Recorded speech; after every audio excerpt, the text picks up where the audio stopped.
ایک چوہا سڑک کے کنارے لگے درخت کی جڑ میں اپنے بل کے باہر بیٹھا ہوا تھا۔ وہ روز گاڑیوں کی آمدرفت دیکھتا کرتا، اس کا بھی دل چاہتا کہ بس کی سیر کرے۔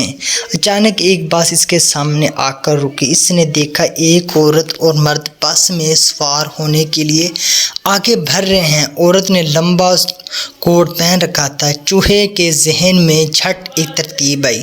وہ عورت کے کوٹ پر آہستہ سے چڑھنے لگا۔ عورت مرد بس میں چڑھنے کی جلدی میں تھے۔ ان کو چوہے کی کارگزاری کا علم نہ ہوا۔ وہ بڑے امتحان سے کوٹ کی جیب میں بیٹھ کر ان کے ساتھ بس کے اندر پہنچ گیا۔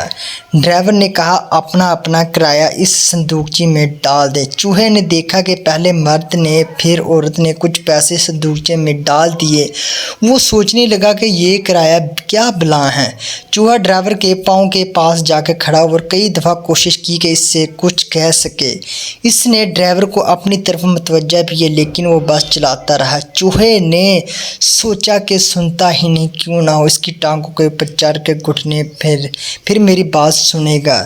جب وہ ڈرائیور کے گھٹنے پر پہنچا تو اس نے اپنے الٹے ہاتھ سے اس کی طرف اچھالا کیا۔ وہ ایک موٹی عورت پر جا گرا اور دھم چلائی اور چوہا کھڑکی ہو کر ادھر ادھر ہونے لگی۔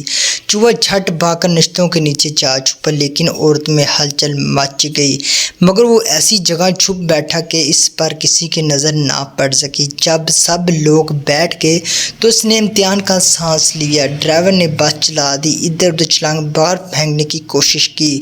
ہمارے سب مسافروں کے پاؤں پر نظر آ رہے تھے کہ اس میں انہیں ایک چھپکلی سی نظر آئی۔ اس کے اندر چھت لگی ہوئی تھی، اس کے سہارے وہ چھت پر چڑھ گیا۔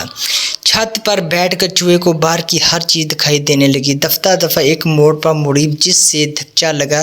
چوہا خود لڑنے نہ بچا سکا اور خود زنجیروں میں آ گھرا۔ گھنٹی بجی ہوئی۔ جب کوئی نہ اترا تو ڈرائیور نے پھر بس چلا دی۔ وہ ہچکے سے ہلکی۔ چوہا پھر گھنٹی کی زنجیر میں آ گرا اور ٹن ٹن کر کے گھنٹی پھر بجنے لگی۔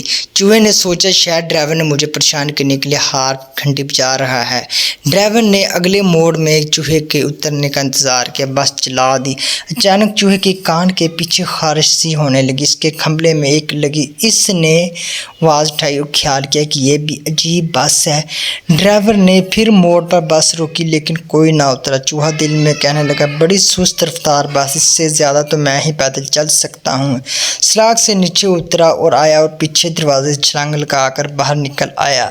نیچے اتر کر چوہے نے ڈرائیور کا شکریہ ادا کیا، اس نے مفت میں بس کی سیر کی اور سنا بس بڑی اندھا ہے۔ یہ بھی سفر کے لیے ایک یادگار توبہ کا سفر تھا۔